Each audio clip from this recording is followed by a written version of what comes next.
Este programa es una presentación de Iglesia de Cristo, Ministerios Alfa y Omega, Nueva York, proclamando el que es, y que era, y que ha de venir, el Todopoderoso.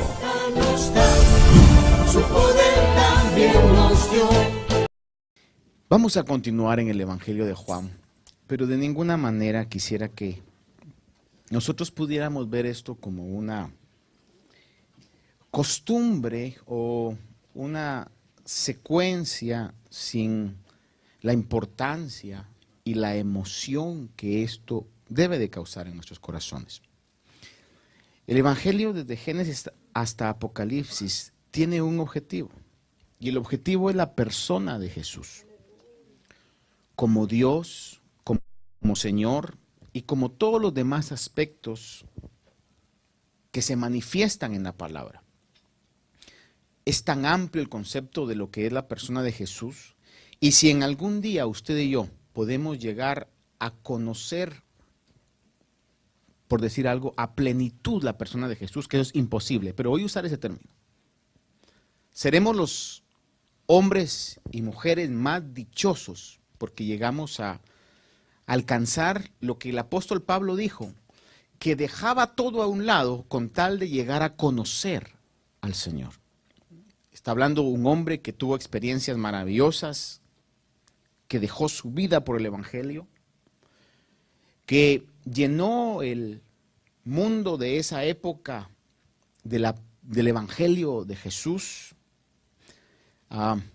Aún algunos se atreven a decir que cuando lo apedrearon, literalmente Pablo murió y el Señor le devuelve la vida, porque dice que fue llevado al tercer cielo. Y nadie en carne y hueso va a esa dimensión. Ese hombre que tiene esa experiencia, ese cúmulo de experiencia, estaba buscando otra palabra para cúmulo, pero esa cantidad de experiencias maravillosas. Dice que su deseo mayor es llegar a conocer a Jesús. Y el Evangelio de Juan nos presenta a Jesús como Dios. Y una vez más en el capítulo 20, versos 30 y 31 dice que el objetivo de este Evangelio es para que creamos que Jesús es el Cristo y para que al creer en Él tengamos vida en su nombre. Está hablando de una vida espiritual. Cuando usted y yo estamos espiritualmente bien, mire, aunque el cuerpo esté enfermo, aunque hayan problemas alrededor de nosotros, le puedo garantizar que estamos bien. Porque la fuerza espiritual puede más que cualquier otra situación que nos pueda rodear. Es una verdad. Entonces, cuando podemos nosotros conocer al Señor Jesús en esta dimensión, estamos recibiendo vida espiritual. Hemos visto ya del capítulo 1 al capítulo 12, que le recuerdo, del 1 al 12 habla de los 30 años, 33 años podríamos decir, desde su nacimiento hasta que Él llega a la fiesta de la Pascua para dar su vida como el Cordero de Dios. Y del capítulo 12 al capítulo final 20 de Juan, relata los acontecimientos de la última semana que Jesús pasó con sus discípulos. El milagro que Juan pone, que es la cereza del pastel, por usar un dicho, es el milagro de resucitar a un muerto de 4 días, el milagro de Lázaro.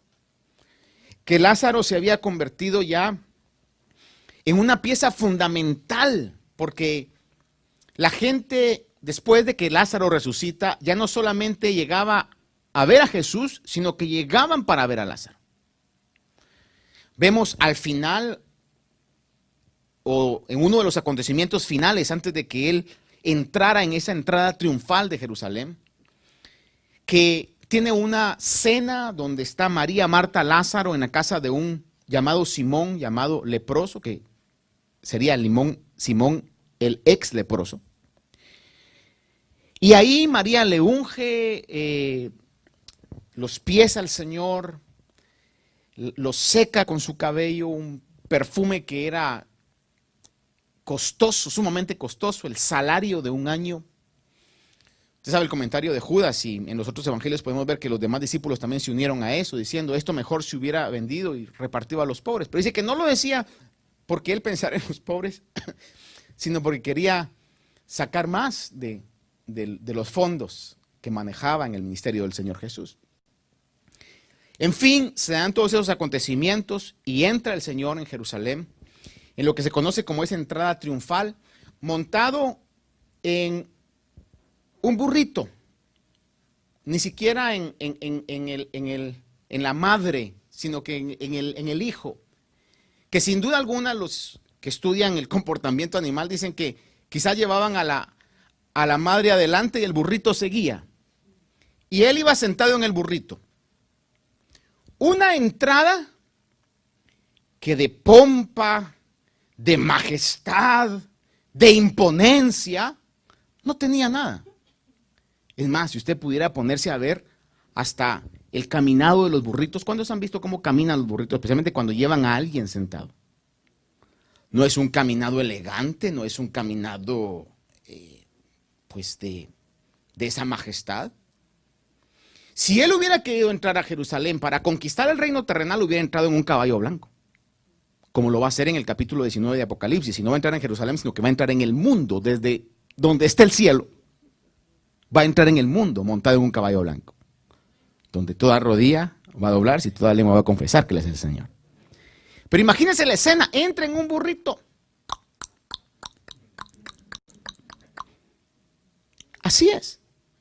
¿Y por qué le digo así? Las calles de Jerusalén eran calles empedradas. Entra, la gente comienza a decir el famoso grito, ¡Hosana!, que es una expresión de uno de los salmos, específicamente Salmo 118, que son salmos de alabanza, que lo que literalmente quiere decir es, sálvanos ahora. Pero la gente no estaba pensando en la salvación espiritual. La gente estaba pensando en la salvación terrenal, en que se levantaran en ese momento y pudieran retomar el territorio sin que tuvieran a Roma encima dominándolos. Y cuando eso no se da, esa misma gente que le gritaba, Hosana, sálvanos ahora, es la misma gente que le gritaba, crucifícalo, crucifícalo. Porque no había cumplido las expectativas que ellos querían.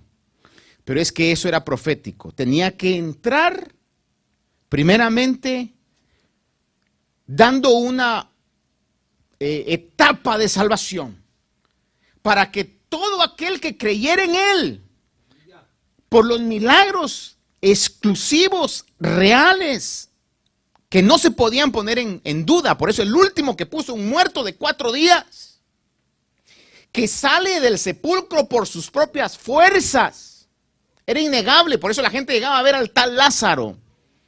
Y los que querían acabar con Jesús, ahora ya no querían acabar solamente con Jesús, sino querían acabar con Lázaro también, porque se había convertido en un ícono del evangelio. Sin embargo, el Señor no pidió al Padre que le enviara esas 12 legiones de ángeles y lo librara, sino que como cordero que es llevado mudo al matadero, no abrió su boca, porque para eso Él había venido. Y bienaventurados todos nosotros, que hoy, sin que Él haya entrado en un caballo blanco, con espada y con ejército, hoy podemos creer que Él es el Dios, creador del cielo, de la tierra, el Rey de reyes, el Señor de señores, a quien le ha sido la autoridad para hacer juicio a todo mundo. Y por eso quisiera leer con usted un versículo y luego vamos a ver, si el tiempo nos lo permite, vamos a llegar a este versículo. En el capítulo 12, verso 44, dice: Jesús exclamó y dijo, 12:44 de Juan, el que cree en mí, no cree en mí, sino en aquel que me ha enviado. ¿Qué está diciendo al decir, el que cree en mí, no cree en mí, sino en aquel que me ha enviado? Está diciendo, el que cree en este hombre que está revestido de humildad, que es como uno de ustedes, no cree en este hombre, sino cree en Dios que ha enviado a este hombre, hablando Jesús. Ahora, para llegar a esta expresión, del verso 27, quiero que vaya conmigo a ver. Dice ahí que el Señor expresa: ahora mi alma se ha angustiado. ¿Y qué diré? Padre, sálvame de esta hora. Pero para esto he llegado a esta hora. ¿De qué hora estaba refiriéndose el Señor? De la hora del sufrimiento, de la hora de la cruz, de todo ese dolor que estaba involucrado en esa muerte, que no fue muerte de un ataque cardíaco, o si usted quiere, perdóneme lo gráfico, que fue que lo mataron a una espada, hermano, y fue quizá una muerte instantánea, sino fue una muerte de cruz. Aún la muerte de apedramiento era más rápida que la muerte de cruz. Era una muerte que a veces duraban días los muertos o los sentenciados en morir. Y cualquiera, y es entendible en la humanidad del Señor, al ver eso se angustia. El término que se usa aquí es un término que da a entender horror, ansiedad, agitación. Cuando usted está agitado, voy a ponerle ejemplos, por alguna pena o por alguna situación voy a pensar, ojalá eso no le pase, no le haya pasado, pero voy a pensar que de repente, hermano, ¿qué podría decirle yo? No quiero usarlo, pero debo usarlo. Una madre que no sabe de su hijo. ¿Cómo está? Pongámosle 3, 4 de la mañana. Tenía que entrar a las 11 de la noche. Son las 4 de la mañana, no ha venido, le llama al celular, no contesta. ¿Cómo está esa madre? No me diga que está dormida, tranquila. Su espíritu está agitado, es decir, ese es el sentimiento que hay en esta palabra, y el Señor está agitado, está en esa situación porque ve lo que está delante. Ve que no es un camino fácil. Por eso él oró 3 veces, Señor, si es posible, quita de mí esta copa. Pero sabía muy bien que para esa hora había llegado. 2 Corintios 5:21 dice que al que no conoció pecado, Dios le hizo pecado por nosotros para que fuéramos hechos justicia de Dios en él. Iba a ser hecho pecado. La traducción en lenguaje actual traduce, dice, Cristo nunca pecó, pero Dios lo trató como si hubiera pecado para declararnos inocentes por medio de Cristo. Está agitado porque él sabe el sentimiento negativo, el odio, el aborrecimiento que Dios tiene en contra del pecado. Y él iba a tener en su persona todos los pecados del mundo. Sabía que la ira de Dios iba a derramarse sobre él. Por eso está angustiado. Verso 28 o 29 dice, Padre, glorifica tu nombre. Entonces vino una voz del cielo, y la voz que decía, y le he glorificado, y de nuevo le glorificaré. Por eso la multitud que estaba allí, y la oyó, es decir, oyó la voz, decía que había sido un trueno, otros decían, un ángel le ha hablado. Respondió Jesús y dijo, esta voz no ha venido por causa mía, sino por causa de vosotros. Ahora, aquí vemos que el principio por el cual Dios envió a Jesús, o Jesús vino, fue para glorificar al Padre. Ese fue el principio, el propósito. El 7:18 de Juan dice, el que habla de sí mismo busca su propia gloria, pero el que busca la gloria del que le envió, este es verdadero y no hay injusticia en él. Él se está diciendo, Jesús está hablando de su persona y de su ministerio, decía, yo no busco mi gloria, yo busco la gloria del que me envió. Por eso hablaba de lo que el Padre le dijo que hablara. El 8:29 de Juan dice, y el que me envió está conmigo, no me ha dejado solo, porque yo siempre hago lo que le agrada. La meta de Jesús era hacer lo que el Padre le decía que hiciera. Voy a pensar esto, quizás Jesús en su ministerio vio a algún enfermo que humanamente le hubiera querido sanar, algún endemoniado que hubiera querido liberar. Sin embargo, iba a donde el Padre le decía, hacía lo que el Padre le decía, sanaba a quien el Padre le decía que sanara. Se movía, quizás había alguna región en la que le gustaba más estar que otras. Pero en la agenda de Dios estaba que tenía que ir a ciertas regiones y lo hacía porque quería agradar al Padre. El 8:50 dice, pero yo no busco mi gloria, hay uno que la busca y juzga. Es decir, que siempre estuvo buscando la gloria del Padre. Ahora, ¿Cómo se aplica eso a nosotros? Ese debería ser el principio que debiera de gobernar la vida de cada uno de nosotros, imitando a Jesús, buscando la gloria de Dios. Primera de Corintios 10:31 dice, hablando sobre una situación que se había dado en la iglesia de Corinto, donde algunos estaban comiendo lo que se sacrificaba a los ídolos, y había una situación ahí bastante fuerte de conflicto.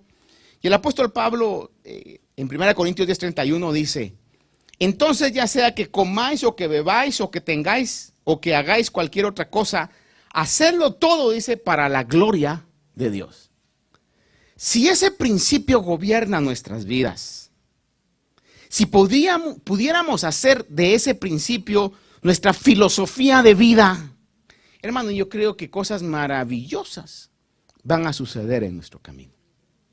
No fáciles, no va a ser un camino de rosas, pero sí van a ser cosas maravillosas, porque Dios siempre honrará a los que le honran. ¿Cuántos dicen amén a eso? Entonces, hacedlo todo para la gloria del Señor. La TLA dice de este pasaje de Corintios, dice, siempre que ustedes coman o beban o hagan cualquier otra cosa, háganlo para honrar a Dios.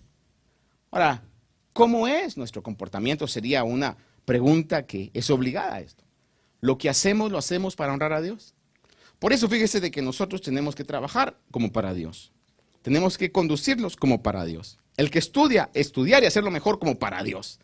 En los quehaceres diarios, quizás en los quehaceres domésticos, ni siquiera, y para, aunque el esposo se sienta mal, pero que usted, esposa, no lo haga para él, sino lo haga para Dios antes que para él. Y si lo hace para Dios, a nosotros nos va a convenir, porque lo va a hacer mejor que lo hiciera para nosotros. De igual manera que usted le diga a su esposa con todo el cariño, ¿verdad? O si no lo diga, pues vivan esto, ¿eh? Mira, no trabajo para ti. No se vaya a sentir mal usted. Ay, entonces, ¿tendrá otra? No, tampoco.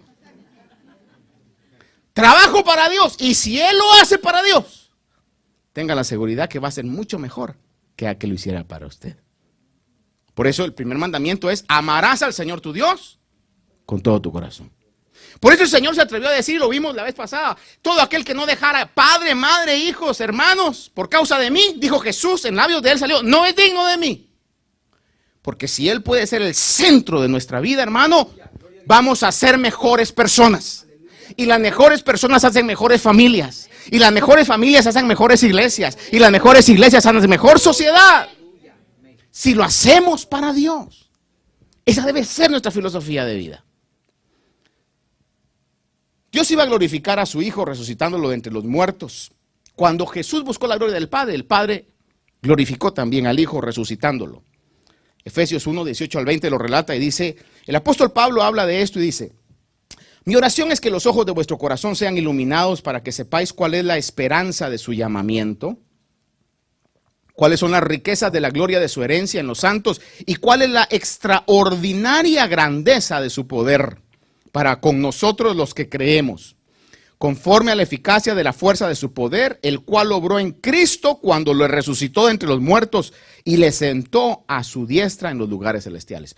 ¿Cómo recompensó Dios la honra que Jesús le dio? Lo recompensó resucitándolo de entre los muertos y sentándolo en el lugar más alto que puede haber. Para que, como dije al principio, un día toda rodilla se doble y toda lengua confiese que Jesús es el Señor. Y dice, para gloria de Dios Padre. Mire esa relación. El Hijo le da la gloria al Padre, el Padre le da la gloria al Hijo. Ahí nos está gritando el principio de la unidad y el principio de la triunidad de Dios en esto. Ahora, versículo número 31 dice, ya está aquí el juicio de este mundo. Ahora el príncipe de este mundo será echado fuera. En esto solo quiero que reflexione conmigo de una palabra, una frase muy importante. El príncipe de este mundo. Jesús declaró que había un príncipe en este mundo. El 14:30 de Juan habla, dice, porque viene el príncipe de este mundo. Y Jesús dice, y él no tiene nada en mí. El 16:11 de Juan dice, el príncipe de este mundo ha sido juzgado. Mateo 4:8-9 dice, otra vez el diablo, que es el príncipe de este mundo. cuando Jesús es tentado, ¿se recuerda conmigo la tentación del Señor? Dice que el diablo, entiendas, el príncipe de este mundo, lo llevó a un lugar muy alto y le mostró todos los reinos del mundo y la gloria de ellos y le dijo, todo esto te daré si postrado me adoras. ¿Cómo le podía dar lo que no era de él? ¿Cómo podía ofrecer lo que no tenía? Jesús lo reconoció. El príncipe de este mundo, o este mundo tiene un príncipe, y no era el Señor, era el diablo. Dice en Lucas 4, 6 al 7 sobre este mismo relato, pero lo amplía un poquito más. Dice, y el diablo le dijo, todo este dominio y su gloria te daré, pues a mí me ha sido entregado, dijo Satanás. Y usted no mira que Jesús le discutiera eso y le hubiera dicho, diablo mentiroso, el mundo es mío. No. Totalmente de acuerdo, de haber dicho, mira, nunca has dicho la verdad, pero ahorita sí estás diciendo la verdad. Dice, a mí me ha sido entregado, dice ahí en Lucas 4, 6 a 7, el diablo le dijo, todo este dominio y su gloria te daré, pues a mí me ha sido entregado y a quien yo quiero se lo doy. Por tanto, si te postras delante de mí, todo será tuyo. 2 Corintios 4, 4, permítame que lo lleve a este recorrido, porque al final quiero que hagamos una reflexión en esto. 2 Corintios 4:4 habla, dice, el Dios de este mundo ha cegado el entendimiento de los incrédulos para que no vean el resplandor del evangelio de la gloria de Cristo. Le habla el Dios de este mundo. ¿De quién está hablando? Del diablo. Y Pablo habla del diablo como el Dios de este mundo. Efesios 2:2 dice, en los cuales anduvisteis en otro tiempo según la corriente de este mundo, conforme al príncipe de la potestad del aire, el espíritu que ahora opera en los hijos de desobediencia. La Biblia nos marca claramente que este mundo está bajo la potestad del enemigo. Le repito una vez más esto, este mundo está bajo la potestad del enemigo. Por eso no debemos de extrañarnos. Y es la pregunta más clara cuando alguien diga, ay, si Dios existiera, ¿por qué pasan las cosas en este mundo que pasan? Porque todavía no está en control. Porque quien reina en este mundo, hermanos amados, la Biblia lo dice muy claramente, es el diablo. Así está en la palabra de Dios. Ahora, hay una esperanza. La esperanza de Romanos 16, 20 dice, y el Dios de paz aplastará pronto a Satanás debajo de vuestros pies. Eso es lo que va a cumplirse en un momento determinado. Hebreos 2, 14 y 15. Así que por cuanto los hijos participan de carne y sangre, él igualmente participó también de lo mismo para anular mediante la muerte el poder de aquel que tenía el poder de la muerte, es decir, el diablo, y librar a los que por el temor de la muerte estaban sujetos a la esclavitud durante toda la vida. ¿Qué es? Ok, déjeme ponerlo así. El diablo es el príncipe de este mundo. El diablo, dice la Biblia, es el Dios de este mundo. Ahora, usted y yo vivimos en el mundo. Entonces, ¿qué? Él es nuestro príncipe, Él es nuestro Dios. Recuérdense las palabras del Señor que dijo a los discípulos, estáis en el mundo, pero no sois del mundo. Todo aquel que cree en el Señor Jesús pasa de tinieblas a luz, pasa de este reino al reino de Dios. Y usted y yo estamos en el mundo, pero estamos con una ciudadanía distinta, como lo dice el libro de Colosenses. Nuestra ciudadanía está en los cielos. Hemos sido trasladados al reino de Dios. Y por eso hoy el diablo no es nuestro príncipe ni es nuestro Dios, sino que Jesús es nuestro príncipe, el príncipe de paz y es el Dios de nosotros. Estamos en el mundo como una embajada del cielo en la tierra. Y por eso la palabra dice que somos embajadores de Cristo, colaboradores de Él, embajadores. Pero sin embargo el sistema donde vivimos, hermano, es un sistema dominado por el diablo. Por eso es que la genuina iglesia quiso y va a querer irse de este mundo. Yo estoy totalmente en desacuerdo y lo digo claramente en aquel evangelio que dice de que tenemos que hacer que este mundo cambie. Este mundo no va a cambiar, este mundo va a ir de mal en peor. Los que vamos a cambiar vamos a ser nosotros. Y Dios va a cambiar y va a rescatar a los que Él quiera. ¿Para qué? Para un día sacarlos del mundo. Esa es la esperanza que va. Lo que la palabra nos grita claramente. Ahora, este mundo está bajo un dominio del enemigo. Por eso cuando la iglesia comienza a imitar las estrategias que el mundo utiliza para poder hacer la obra de Dios, está mal.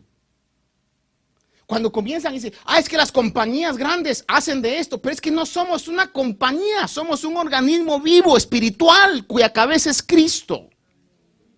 Que debemos de regirnos bajo las leyes del reino de Dios. El éxito de su vida y de mi vida, y es ahí donde viene el gran reto, no lo va a alcanzar usted imitando a las estrategias del mundo.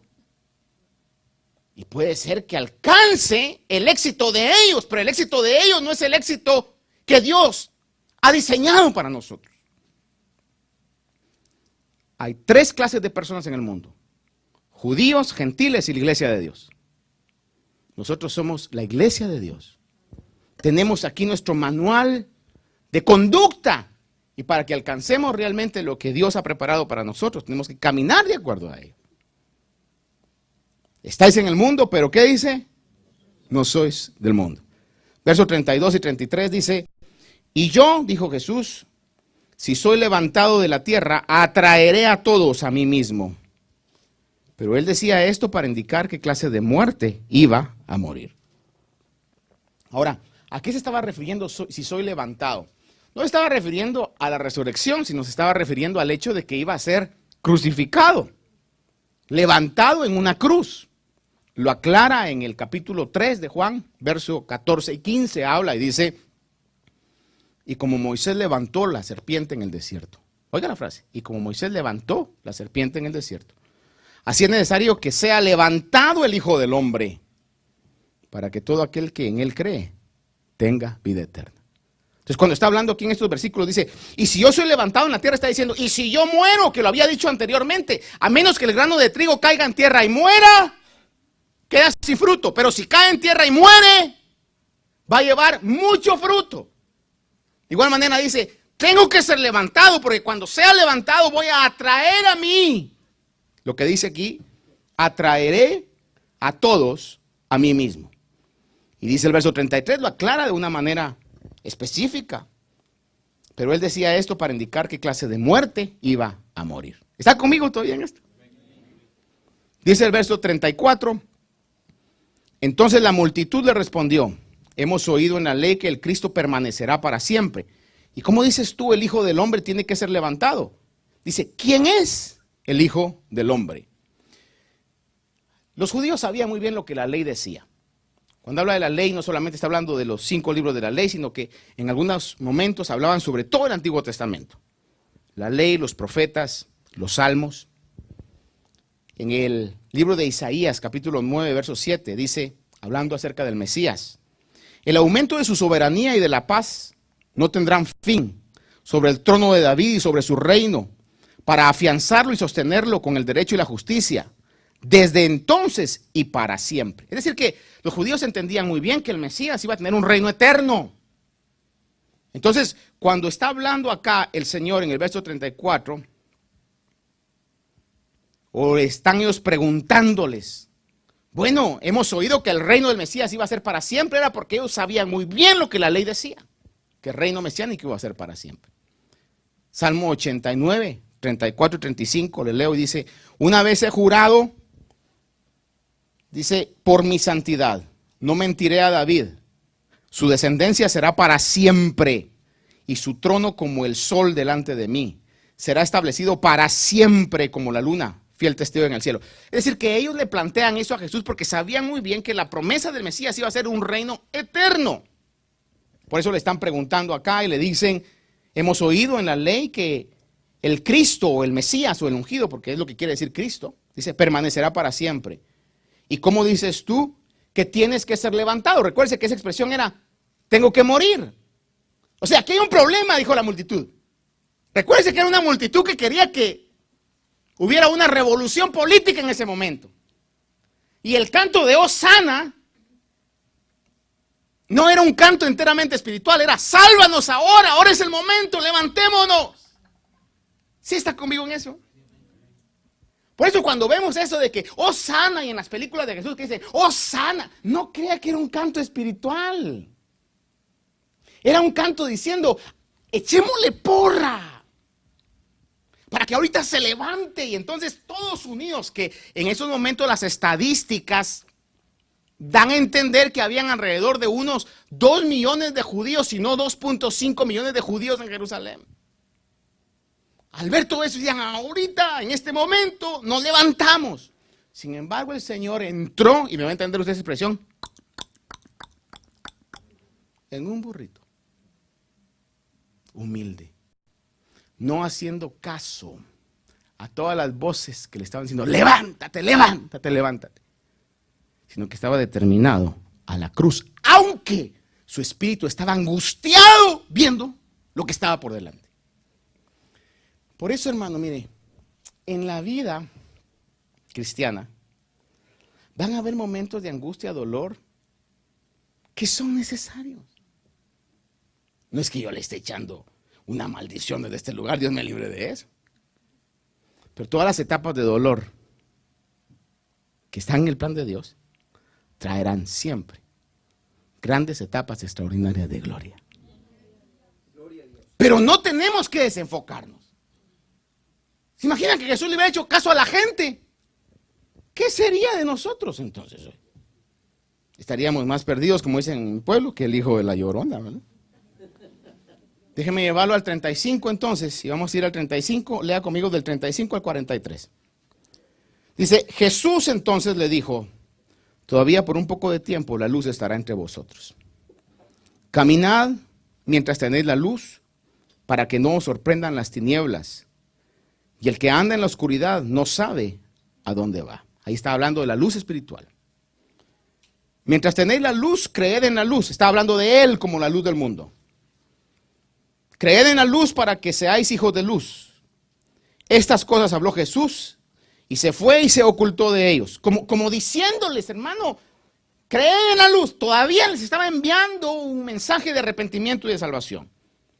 Verso 37 dice, pero aunque había hecho, y cuando lo leí, hermano, una vez más me llega, aunque había hecho tantas señales, no 2, no 5, no 20, tantas señales. No podía la gente negar que Dios estaba respaldando a Jesús. Aunque había hecho tantas señales, delante de ellos no creían en Él. Y aquí viene el punto. Para que se cumpliera la palabra del profeta Isaías que dijo, Señor, ¿quién ha creído a nuestro anuncio? ¿Y a quién se ha revelado el brazo del Señor? Por eso no podían creer, porque Isaías dijo también, Él ha cegado sus ojos y endurecido su corazón, para que no vean con sus ojos y entiendan con el corazón y se conviertan y yo los sane. Esto dijo Isaías porque vio su gloria y habló de Él. Sin embargo, muchos aún de los gobernantes creyeron en Él, pero por causa de los fariseos no lo confesaban para no ser expulsados de la sinagoga, porque amaban más el reconocimiento de los hombres que el reconocimiento de Dios. Y el verso con el que comenzamos, el 44, dice, Jesús exclamó y dijo, el que cree en mí, no cree en mí, sino en aquel que me ha enviado. Ahora, a lo que yo lo quiero llevar hoy, unos 4 puntos sobre esto. Jesús da la última invitación para que esta gente fuera hijo de luz. Dice, mientras está la luz, creed en la luz. Estaban enceguecidos a pesar, como lo leímos, de tantas señales. No eran 10, no eran 20, no eran 100 quizás, eran tantas señales. Pero ellos estaban enceguecidos. Y aquí viene la pregunta que yo siempre me he hecho y cuando encontré en la palabra del Señor la respuesta, dije, Señor, definitivamente tú no puedes ir en contra de tu naturaleza. Dios es un Dios de misericordia. ¿Amén o no amén? Él no va a ir en contra de su naturaleza. Fíjese, con Israel fue tan paciente, tan misericordioso, les habló de muchas maneras. Aún con el mundo, mire, nadie va a poder llegar cuando sea lanzado al infierno, porque así lo dice la Biblia, nos guste o no nos guste, así lo dice la Biblia. El que no sea su nombre hallado en el libro de la vida va a ser lanzado en el infierno, en el lago de fuego. Así lo dice la Biblia.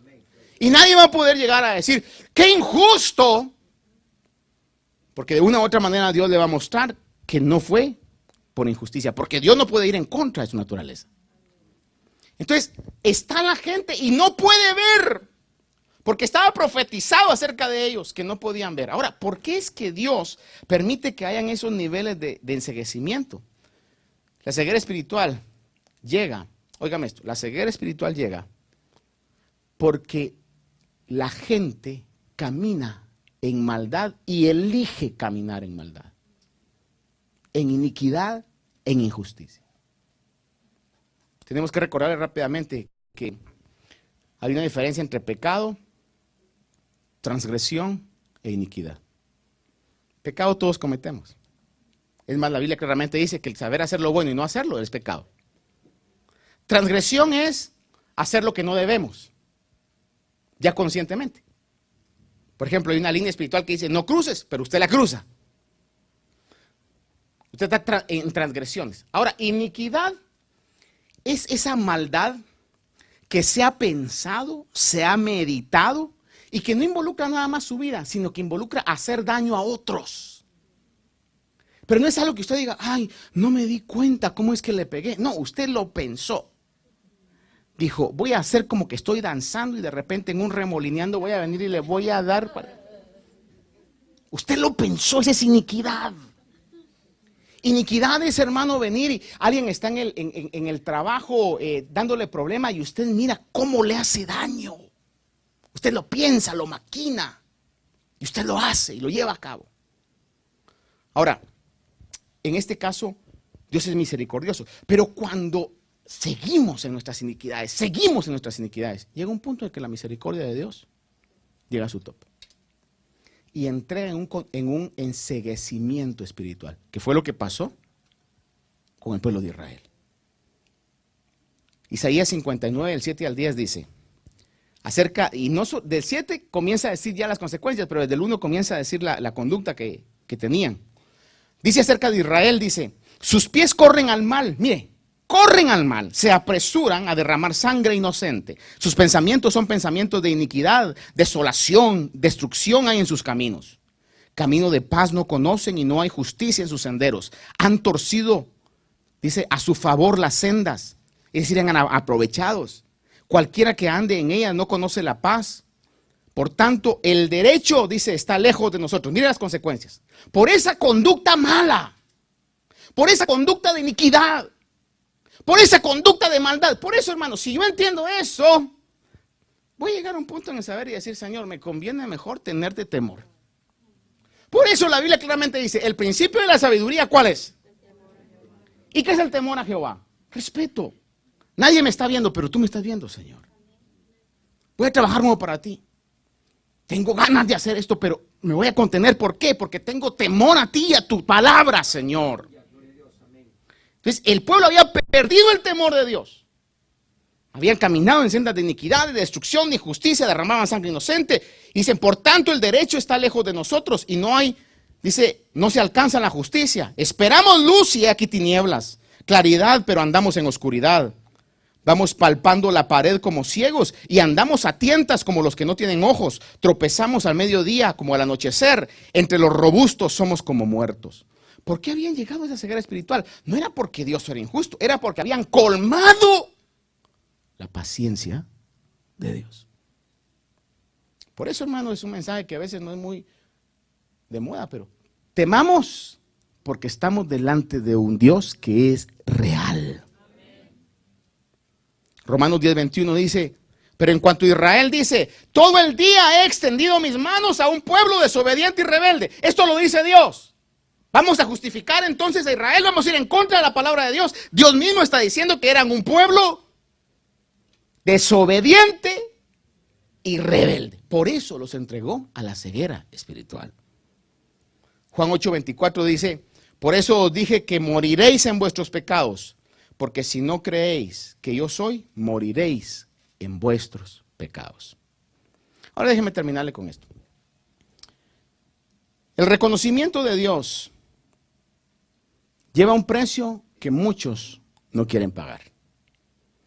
Termina el relato que leímos en el verso 42, uno de los versículos más tristes que pueden verse en la palabra de Dios. Dice en el verso 42, que sin embargo, en medio de todos aquellos que estaban enceguecidos, en medio de esa generación de ciegos espirituales, por causa de su maldad, dice el verso 42, sin embargo, aún de los gobernantes creyeron en él, pero por causa de los fariseos no lo confesaban, para no ser expulsados de la sinagoga. Y el verso 43 dice, porque amaban más el reconocimiento de los hombres que el reconocimiento de Dios. Esa es la eterna y gran pregunta. ¿Qué es lo que más amamos o amaríamos al estar en una situación así? Gálatas 1, 9 y 10 dice el apóstol Pablo, como hemos dicho antes, también repito ahora, si alguno os anuncia un evangelio contrario al que recibisteis, sea anatema. Anatema quiere decir maldito. ¿Por qué, dice el apóstol, busco ahora el favor de los hombres o el de Dios? ¿O me esfuerzo por agradar a los hombres? Si yo todavía estuviera tratando de agradar a los hombres, no sería siervo de Cristo. Déjeme decirle algo. No sé qué hay en el futuro. No lo sé. Quizás usted va a decir, usted pastor es muy pesimista. No sé, usted puede juzgarme. Pero la Biblia dice que el Dios del lugar donde vivimos no es Jesús, sino que es el diablo. Y cada vez nos estamos viendo que vivir de acuerdo a lo que la Biblia dice está siendo cada vez más atacado y más difícil, más señalado. Si llegáramos a eso, hermano, ojalá tengamos nosotros la actitud de, a pesar de lo que pueda haber, sigamos viviendo más que hablando, porque hablar es más fácil que vivirlo. Sigamos viviendo sobre lo que la palabra de Dios nos dice. Aún así, hubieran precios difíciles y nuestra alma se angustia. Una cosa entendemos de la palabra, es que Dios siempre honrará a los que le honran, como pasó con el Señor Jesús. Amén. Padre amado, hoy hemos estudiado tu palabra.